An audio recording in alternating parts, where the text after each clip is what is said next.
আসসালামু আলাইকুম প্রিয় বন্ধুরা, কেমন আছেন সবাই? আশা করি ভালো আছেন। দেখুন তো এই ভবনটাকে চিনতে পারেন কি না? হ্যাঁ, এটাই সেই ভবন যেখান থেকে বাংলাদেশের ভবিষ্যৎ নির্ধারণ হতো।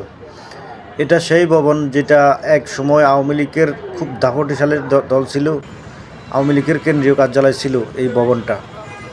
কিন্তু সময়ের বিবর্তনে দেখুন এখন ভবনটার কী অবস্থা, কী করুণ অবস্থা এই ভবনটার। এখন দেখুন, এটা হচ্ছে বাইরের অংশ ভবনের, আর ভিতরের অংশ যদি আপনাদেরকে দেখাই তাহলে খুবই বিশ্রী অবস্থা। ভিতরের অবস্থা এখানে ঢাকা শহরে যত হিরোইন টোকাই ছিনতাইকারী আছে সবাই কিন্তু এখানে এখন আশ্রয় নিছে।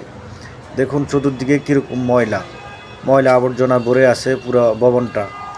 চিন্তা করুন তো একটু, কিছুদিন আগেও এই ভবনটা ছিল বাংলাদেশের সবচেয়ে প্রভাবশালী দলের কেন্দ্রীয় কার্যালয় ছিল এই এই ভবনটা। কিন্তু দেখুন এখন কি অবস্থা সেখানে। সেখানে এখন দিনের বেলা ঢুকতেও মানে মানুষের ভয় করে, এবং কি দুর্গন্ধ, ময়লা আবর্জনা পুরো বিশ্রী গন্ধ এর ভিতরে। তো এই কারণেই বলি, রাজনৈতিক দলগুলোকে বলি যে আপনারা স্বৈরাচার হওয়ার চেষ্টা করবেন না। স্বৈরাচার হলে দেখুন আপনাদের পরিণতি ঠিক একই রকম হবে।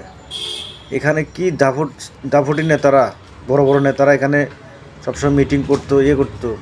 আজ দেখুন সময়ের পরিক্রমায় আজকে সেই ভবনটা এখন কি হয়েছে, ভূতের অবস্থা হয়ে গেছে এখন।